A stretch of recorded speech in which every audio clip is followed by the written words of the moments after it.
Hello, everybody. Father Norm again. Hey, I'm not expecting gifts, okay, or balloons or anything like that, but this weekend is my birthday. I had the little kindergarten and first graders at Mass this morning at the parish, St. Vincent, and I asked a couple of them on the way out, how old do you think I am? And a couple kids came up very seriously and they said, oh, we think you're like 90.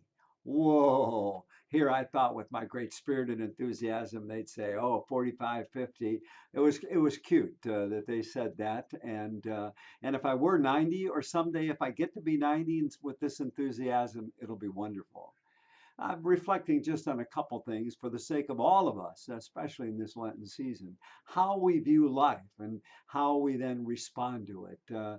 For example, I think we can come at life from seeing it all as an entitlement. I deserve it. I entitle everything I get, or life as gift and blessing. All is sacred, all is to be thankful for. I know our culture tends to get caught up in all of us in entitlement. I deserve this, I expect this. If I don't get it, I'm going to be upset. And understandably, somebody going through life, because nothing turns out perfectly, there's disappointments. If you live it all with a sense of entitlement, it's going to feel like unfair or just one more negative thing I have to deal with. On the other hand, when we really do see it as a gift, as blessing, to be able to see every day, even with its difficulties, to look for the blessing, not to be Mr. Positive all the time, but to see in what we go through, okay, Lord, what can I learn from this? And how do I take this in? And how do I especially realize when I step back? We can step back from a day and 9 good things happen, one bad thing happens, and we can focus on that. I've probably mentioned that before. But to say, Lord, help me to seek, search out, celebrate, acknowledge, and share the good of the day. And know the ultimate good is you and your love is there in the midst of it all. What a difference that can make in faith. And another thing I thought about, I'm not sure if I shared this with you too, that thinking about the gift of just being here and grateful that I've often mentioned to people, starting with myself, think about your past.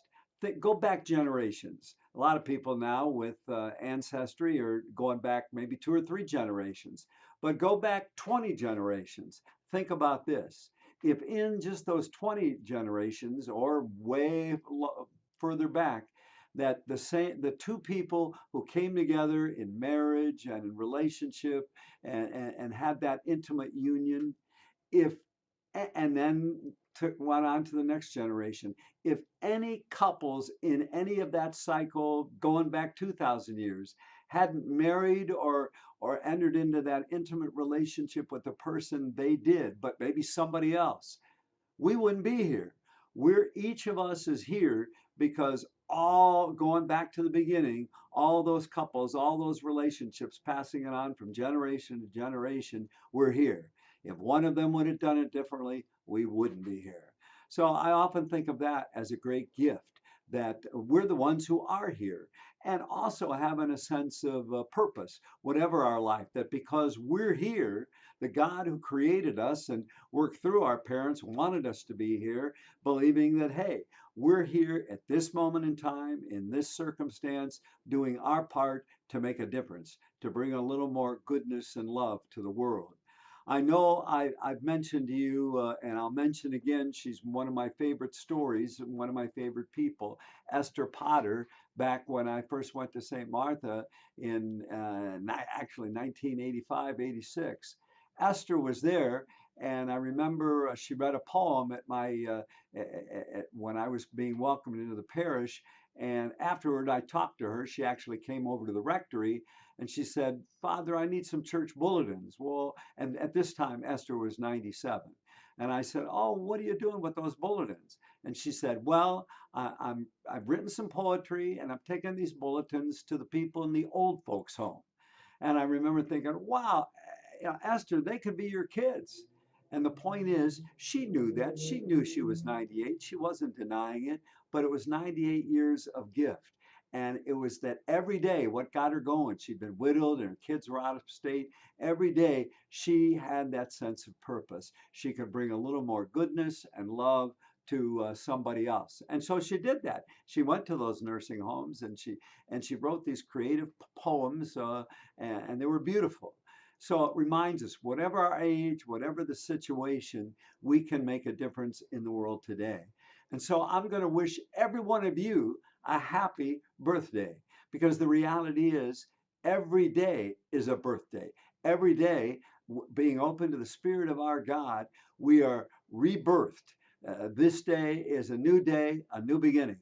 Whatever happened yesterday, we can be grateful for, but know to, in the best sense, live in the present moment, because that's where the Lord dwells and God dwells and goodness dwells, and then keep passing it on. So, hope you have a day today that is a good day of birthing.